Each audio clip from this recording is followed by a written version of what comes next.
хийх учиртай гэсэн чинь амжихгүй тодорхойлсон. Тиймээс энэ 7 хоногт багтаа төсвийг хэлэлцдэг байнгын ороод хэлэлцүүлээд эх 7 хоногт төсвийн 2, 3, 4 дэх гих мэтчлэн нэг үргэлжлээд бүүнцөд төлөвлөж байгаа юм байна. Нэг 10 дугаар сарын 2-ны өдөр өргөн барьсан 2015 оны төсөв буцаагдсан. Буцаагдсан төсвийг дахин өөрчлөөд 10 дугаар сарын 17-нд өргөн барьсан.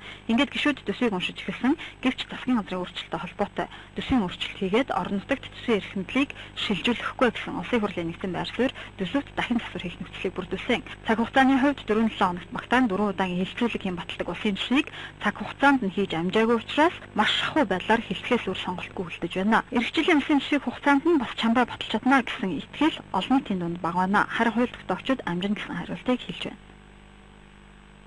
Тэгэхээр энэ 7 хоногт одоо өнөөдөр намын бүлгүүд ярьж байгаа бах.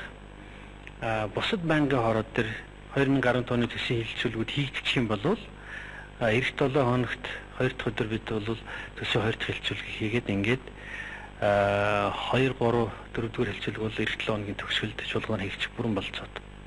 Энэ графикаар явах юм бол 3, 4 нь зүгээр л нөгөө алах төгшөө батлах хэлцүүлэг явдаг учраас хугацаа авдаггүй.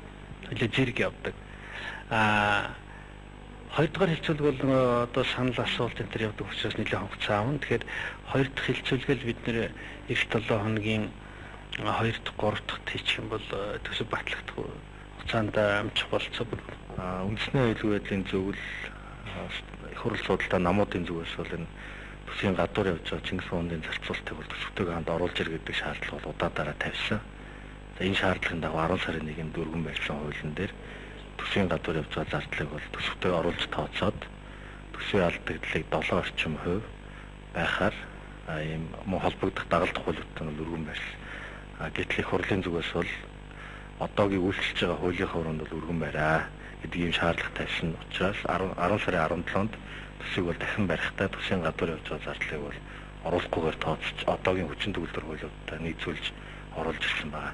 Энэ 7 хоногт бол бид нар одоо шаргуу ажиллаад энэ төсөвтэй холбоотой асуудлуудаа улсын их хурлын төсвийн байнгын хамтар зангидж чадах ёстой гэсэн чиглэлтэй байна. Манай бүлгээс хамаарч байгаа, шууд хамаарч байгаа асуудлууд үүндээ байхгүй. Та бүхэн ч энийг мэдж байгаа. Бид нар бол ажиллахаар ажил хурдан явуулах, гацаахгүй байх талд бол ажиллахаар зарим талдаараа чиг хийж үүрэг гүйцэтгэх хэрэг байдаг. Иймэрхүү маягаар ажиллаж байгаа гэдгийг хэлье.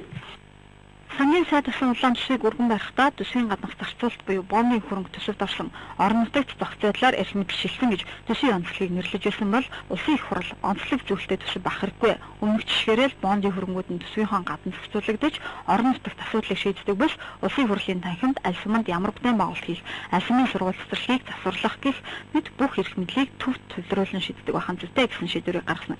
Тиймээс төсвийн 2 дахь хэлцүүлэг маргаантай санал зөрчилдөөн их олон гэсэн тамга байна.